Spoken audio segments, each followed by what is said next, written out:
कहानी की शुरुआत होती है जेरी लेन से, जो पहले यूनाइटेड नेशन के लिए काम कर चुका होता है। आज उसकी बेटी का बर्थडे होता है, इसलिए जेरी अपनी वाइफ कैरिन और अपने दोनों बेटियों के साथ बाहर घूमने जाने का प्लान बनाता है। टीवी पर न्यूज चल रही होती है जिसमें दिखाया जाता है कि कंट्री के कुछ एरिया में आर्मी डेवलपमेंट बढ़ाया गया है। जेरी लेन अपनी वाइफ कैरिन और अपने दोनों बेटियों के साथ कार में बैठा होता है। फैमिली जब बाहर निकलती है तो फिलाडेल्फिया की सड़कों पर अनयूजुअल ट्रैफिक होता है। हर तरफ गाड़ियां फंसी हुई होती है। आसमान में कंटिन्यूसली हेलीकॉप्टर उड़ रहे होते हैं और लोग इधर उधर भागते हुए दिखते हैं। तभी एक बहुत बड़ा ट्रक जेरी के गाड़ी के पास से गुजरता है और अपने सामने आने वाली हर गाड़ी को कुचलता जाता है। जेरी इस मौके का फायदा उठाता है और अपनी कार से उस ट्रक का पीछा करने लगता है ताकि वह ट्रैफिक से निकल सके। लेकिन थोड़ा आगे जाते ही उनकी गाड़ी का एक्सीडेंट हो जाता है। एयरबैग्स की वजह से फैमिली को ज्यादा चोट नहीं लगती। असल में शहर में एक बहुत ही खतरनाक वायरस फैल चुका होता है जिसकी वजह से लोग ज़ॉम्बी की तरह बिहेव करने लगते हैं। जेरी अपनी आंखों के सामने कई लोगों को देखता है जो सिर्फ 12 सेकंड के अंदर पूरी तरह से ज़ॉम्बी बन जाते थे। उनका बॉडी कंट्रोल खत्म हो जाता है और वो सीधा दूसरे लोगों पर अटैक करते हैं। अपनी फैमिली को बचाने के लिए जेरी एक आरवी लेकर वहां से निकल जाता है,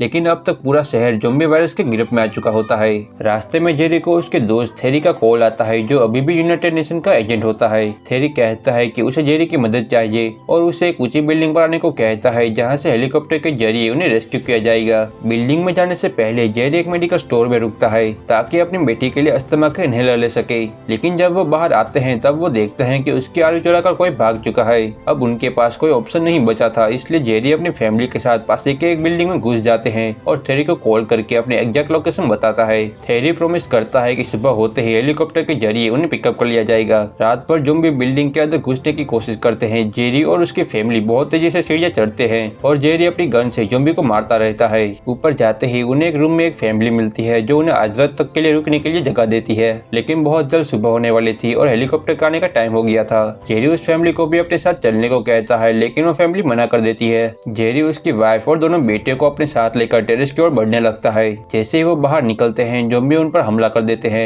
जेरी अपनी फैमिली के साथ धीरे धीरे करके सीढ़ियां चढ़ते हैं और ज़ॉम्बी बहुत तेजी से उनका पीछा करने लगते हैं। भागता हुआ एक ज़ॉम्बी सीधे जेरी पर झपटता है और उसे मारने ही वाला होता है। तभी उस फैमिली में से बचा हुआ लड़का ज़ॉम्बी को गोली मार देता है जिससे जेरी की जान बच जाती है। वो बच्चा उस फैमिली का था जिसके परिवार को सभी ज़ॉम्बी ने मार डाला था। उस बच्चे का पूरा परिवार पहले ही ज़ॉम्बी का शिकार बन चुका होता है, इसलिए वो बच्चा भी जेरी के साथ आगे बढ़ता है। टेरेस पर पहुंचकर वो हेलीकॉप्टर को सिग्नल देते हैं और हेलीकॉप्टर आकर उन सभी को रेस्क्यू कर लेते हैं। हेलीकॉप्टर जेरी, उसकी फैमिली और उस बच्चे को समुद्र के बीच में एक बहुत बड़ी शिप के अंदर लेकर आते हैं। ये शिप यूनाइटेड नेशन का बेस होता है जहाँ दुनिया भर के मिलिट्री ऑफिसर, साइंटिस्ट और गवर्नमेंट रिप्रेजेंटेटिव मौजूद होते हैं। जेरी की फैमिली को एक सिक्योर केबिन दिया जाता है जबकि जेरी को एक जनरल के पास ले जाया जाता है। यहाँ उसे बताया जाता है कि वायरस अब सिर्फ अमेरिका तक लिमिटेड नहीं है बल्कि ऑलमोस्ट हर कॉन्टिनेंट में फैल चुका है। ऑफिशियल जेरी को बताते हैं कि पहला कंफर्म आउटब्रेक साउथ कोरिया में रिपोर्ट हुआ था। वहाँ एक मिलिट्री बेस पर एक साइंटिस्ट वायरस पर रिसर्च कर रहा है और जेरी को उस साइंटिस्ट के साथ भेजना चाहते हैं। जेरी पहले मना करता है क्योंकि वो अपनी फैमिली को फिर से खतरे में नहीं डालना चाहता था, लेकिन ऑफिशियल उसे कहते हैं कि अगर तुम हमारी मदद नहीं करोगे तो तुम्हें और तुम्हारी फैमिली को यहाँ से निकाल दिया जाएगा। मजबूरन जेरी को यह मिशन एक्सेप्ट करना पड़ता है। अपनी फैमिली को गुड बाय कहकर जेरी साइंटिस्ट के साथ साउथ कोरिया के लिए निकल जाता है। कुछ ही घंटों के सफर के बाद वो साउथ कोरिया में लैंड करते हैं, लेकिन बेस पूरा खाली था।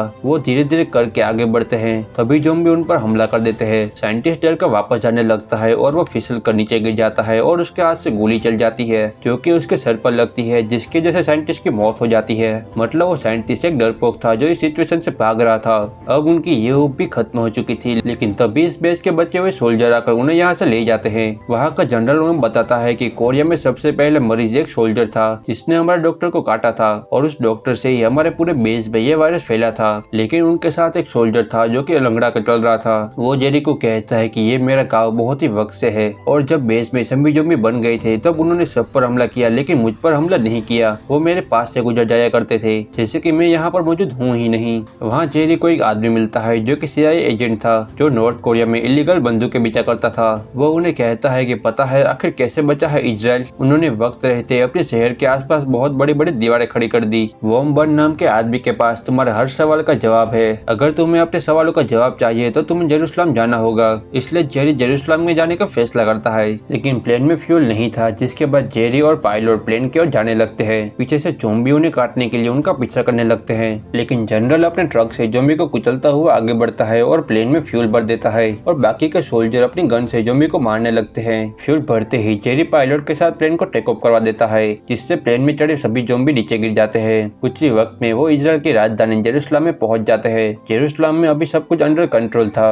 वहां जाकर जेरी वॉम्बन से मिलता है। वॉम्बन बताता है कि हमें सबसे पहले इंडिया से ज़ॉम्बी के बारे में पता चला था। वहाँ के एक जनरल ने हमें ये खबर दी थी और खबर मिलते ही मैंने अपनी छानबीन शुरू की और मुझे पता चला कि कई देशों में ये वायरस फैल चुका था। इसलिए हमने इजराइल के चारों ओर ये बड़ी बड़ी दीवारें खड़ी कर दी। फिर वो उन्हें जेरूसलम के दीवार के पास लेकर आता है जिसके अंदर इंसान अभी भी मौजूद थे और उसके बाहर बहुत सारे ज़ॉम्बी घूम रहे थे। हेलीकॉप्टर के जरिए उन पर नजर रखी जा रही थी और बसेस से और लोगों को लाया जा रहा था। लेकिन अभी जेरूसलम के लोग अपना ट्रेडिशनल गाना गाना शुरू कर देते हैं और जैसे कि आवाज ज़ॉम्बी को अपनी तरफ अट्रैक्ट करती थी, गाना सुनकर वो सभी ज़ॉम्बी वॉल चलने की कोशिश करते हैं और कुछ ही देर में ज़ॉम्बी दीवार फांद कर जेरूसलम में घुस जाते हैं। जेरूसलम में घुसते ही वहाँ पर हड़कंप मच जाता है। मिलिट्री वाले जेरी को महफूज जगह पर ले जा रहे थे और ज़ॉम्बी अभी भी उनका पीछा कर रहे थे। लेकिन तभी जेरी एक लड़के को देखता है जिस पर ज़ॉम्बी हमला नहीं कर रहे थे बल्कि उसके पास से गुजर जाते थे। वो लड़का फिजिकली डिसेबल था। तभी तो जेरी को कुछ समझ में नहीं आता, लेकिन तभी एक ज़ॉम्बी उसके साथ वाली सोल्जर को काट लेता है। जेरी बिना वक्त गवाए अपने चाकू से उस लड़की का हाथ काट देता है ताकि वो वायरस उसकी पूरी बॉडी में ना फैले। जेरी सोल्जर के हाथ में पट्टी बांधकर प्लेन की ओर दौड़ता है जो भी टेक ऑफ करने वाला था और अब जेरी सोल्जर के साथ उस प्लेन में बैठकर जेरूसलम से निकल जाता है। मतलब अब इजराइल भी वायरस की चपेट में आ चुका था। जेरी को अब वो सभी इंसिडेंट याद आने लगते हैं जिसमें ज़ॉम्बी फिजिकली या मेंटली डिसेबल लोगों पर हमला नहीं करते थे। इसलिए वो थेरी को कॉल करता है और थेरी से सबसे नजदीकी WHO लैब के बारे में पूछता है जो वैक्सीन बनाती हो। थेरी प्लेन के पायलट को पास के WHO लैब की लोकेशन बताता है जो कि वेल्स में थी। लेकिन तभी प्लेन के क्रू को पता चलता है कि बिजनेस क्लास में बैठे हुआ एक शख्स ज़ॉम्बी बन चुका है। वो उन्हें रोकने की पूरी कोशिश करते हैं लेकिन वो उसे नहीं रोक पाते और वो सभी ज़ॉम्बी सेकंड क्लास में घुस आते हैं। लेकिन जेरी के पास एक बॉम्ब था जो वो सीधा प्लेन में फोड़ देता है जिससे प्लेन में एक होल हो जाता है और सभी ज़ॉम्बी वहाँ से नीचे गिर जाते हैं। प्लेन में होल हो जाने की वजह से प्लेन क्रैश हो जाता है लेकिन जेरी और सोल्जर बच जाते हैं। लेकिन प्लेन क्रैश के वक्त जेरी के पेट में एक चाकू घुस जाता है। अब वो उस चाकू को निकाल कर सोल्जर के साथ एक पास के WHO लैब में जाता है और वहाँ जाते ही जेरी बेहोश हो जाता है और 2-3 दिनों के बाद उसे होश आता है। वहाँ के डॉक्टर जेरी पर विश्वास नहीं करते। इसके बाद जेरी अपने दोस्त थेरी को कॉल करता है और थेरी उन सभी को जेरी और यूनाइटेड नेशन के मिशन के बारे में बताता है जिससे उन सभी को जेरी पर विश्वास हो जाता है। जेरी डॉक्टर से कहता है कि मुझे एक वायरस या बीमारी चाहिए। ये ज़ॉम्बी हमेशा तंदुरुस्त शरीर पर हमला करते हैं। जो शरीर फिजिकली या मेंटली डिसेबल हो उसे ये छोड़ देते हैं। मतलब अब हमें इनसे बचने के लिए अपने शरीर को बीमार करना होगा। लेकिन उनकी सबसे बड़ी परेशानी ये थी कि वो सभी बीमारियों के सैंपल बी विंग में रखे थे और वहाँ के सभी डॉक्टर अब ज़ॉम्बी बन चुके थे। जेरी के पास और कोई रास्ता नहीं बचा था अंदर जाने के अलावा। इसलिए अब जेरी, सोल्जर और एक डॉक्टर तीनों अंदर जाते हैं। वो धीरे धीरे करके आगे बढ़ते हैं लेकिन थोड़ी सी आवाज होती ही ज़ॉम्बी उन सभी के पीछे पड़ जाते हैं। जेरी अलग जाकर ज़ॉम्बी का ध्यान भटकाता है जिसका फायदा उठाकर सोल्जर और डॉक्टर फिर से वहाँ से बाहर आ जाते हैं। लेकिन अब जेरी भागते भागते बी विंग के उसी रूम में घुस जाता है जिस रूम में सभी सैंपल रखे हुए थे। जेरी सभी बीमारियों के सैंपल को एक डिब्बे में रख लेता है। लेकिन अब एक ज़ॉम्बी उस रूम के बाहर आ चुका था और अब जेरी के पास खुद को बचाने का सिर्फ एक ही रास्ता था। अब वो वहाँ से एक इंजेक्शन ढूंढता है और उन सभी सैंपल में से एक सैंपल से इंजेक्शन भरकर खुद को इंजेक्ट कर लेता है जिससे वो बीमारी जेरी के पूरे शरीर में फैलने लगती है। कुछ ही देर में जेरी पूरी तरह से बीमार हो जाता है और अब वो दरवाजा खोलता है लेकिन इस बार ज़ॉम्बी जेरी को बीमार समझकर उसके पास से निकल जाता है जिससे जेरी बहुत कॉन्फिडेंस से सैंपल का डिब्बा लेकर ज़ॉम्बी के बीच से होते हुए वहाँ से बाहर आ जाता है। और बाहर आते ही जेरी सबसे पहले उस बीमारी का वैक्सीन लेता है ताकि वो जेरी के शरीर में नुकसान न करे और जिसके बाद जेरी को उसके परिवार के पास ले जाया जाता है जो कि बिल्कुल सुरक्षित था। और मूवी के एंडिंग में हमें यह दिखाया जाता है कि पूरी दुनिया में सभी लोग ज़ॉम्बी बन चुके हैं और WHO ने उस बीमारी के सैंपल से एक नई बीमारी बनाई जो कि एक छलावे की तरह काम करती है और इस वैक्सीन को हेलीकॉप्टर के जरिए उन सभी लोगों तक पहुंचाया जा रहा है जो भी जिंदा हैं। लेकिन ये कहानी का अंत नहीं है, ये तो अभी शुरुआत है क्योंकि जेरी ने कुछ वक्त के लिए वायरस को टाल दिया लेकिन हमेशा के लिए खत्म नहीं किया है। मतलब इसका दूसरा पार्ट जरूर आएगा। सो गाइस, आपको ये वीडियो कैसा लगा हमें कमेंट बॉक्स में जरूर बताना और चैनल को सब्सक्राइब जरूर कर लेना। Thank you.